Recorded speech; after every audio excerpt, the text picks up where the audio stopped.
โปรแกรมร้านอาหารอันนี้เป็นโปรแกรมของร้านอาหารที่สะดวกสบายในการสร้างออเดอร์และก็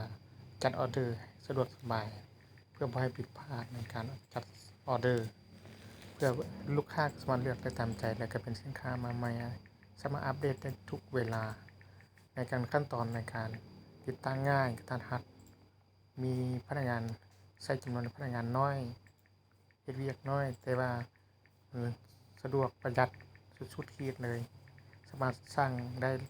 ทุกกรณีอยู่ในห้างได้ไม่ต้องเดินไปนั่งเขียนบิลกับลูกค้าอันนี้ก็คือเป็นแอปที่ว่าสะดวกสบายที่สุดในปัจจุบัน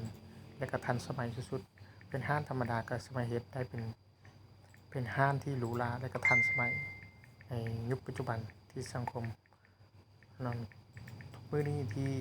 มีความสะดวกว่องไวขึ้นหลายกว่าเก่าแอปนี้สามารถจัดเมนูได้ทุกเมนูจัดทุกสินค้าได้อย่างละเอียดเลยสามารถลูกค้าอยากกินแบบใดอยากให้สะดวกแบบใดก็สามารถเฮ็ดได้เนาะตัวอย่างว่าอยากกินเผ็ดหรือบ่เผ็ดอยากกินนัวหรือบ่นัวสามารถใส่คอมเมนต์เข้ามาได้เลยแล้วก็เฮ็ดให้ทางร้านเข้าใจว่า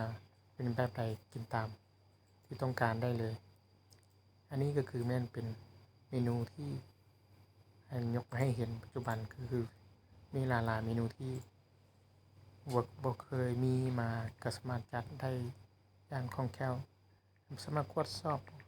ย้อนหลังได้เนาะลูกค้าก็สามารถกวาดเบิ่งว่าออเดอร์ที่เราต้องการไปถูกต้องแล้วบ่สรุปบิลถูกแล้วบ่อันนี้ก็สะดวกสบายเลยในการขั้นตอนก็คือแม่นลูกค้าสามารถมากดแล้วก็สร้างซื้อจากหน้าโทรศัพท์เข้าไปหาในห้องครัวหรือว่าร้านอาหารห้องแต่งกินด้านหลังได้เลยโดยที่บ่ต้องไปให้พนักงานเสิร์ฟมาต้องมานั่งเขียนบิลเนาะแบบนี้แบบง่ายๆสุดๆขีดเลยแบบนี้ถ้าว่าลูกค้าผู้ใดต้องการก็คือแอปนี้ตอนนี้เรามีเขาได้แจกให้ฟรีใช้งานฟรีเลยใช้งานฟรีจนกว่าทุกอย่างลื่นๆทุกอย่างคล่องลงตัวให้ดีแอปนี้มีการอัปเดตตลอดเวลาและก็ให้ทันสมัยขึ้นตามยุคปัจจุบันให้สูงขึ้นเรื่อยๆแอปนี้ตอนนี้มีความนิยมสูงหลายในร้านอาหารในแบบเป็นเมนูเนาะท่านใดที่ต้องการก็คือสามารถคอมเมนต์มาใต้คลิปและก็สามารถถามได้คำว่าอยู่บ้านก็เฮาก็อยู่ร้านอาหารเฮาก็สามารถลงออนไลน์ไปให้ได้เลยบ่จำเป็นเข้าไปหาร้านเฮ็ดให้สะดวกสบายขึ้นหลายกว่าที่คิดแล้วตอนนี้ถ้าว่าลูกค้าอยู่บ้านหรือว่าอยู่ไสไกลๆที่ว่าเขาฮู้เพียงแต่เขาฮู้เบอร์เราก็สามารถจัดส่งได้เลยเนาะทางร้านสามารถจัดส่งไปให้ลูกค้าได้คือกันบวกค่าส่งค่าขนส่งมาหยังก็เฮ็ดเข้าไปได้คือกันตอนนี้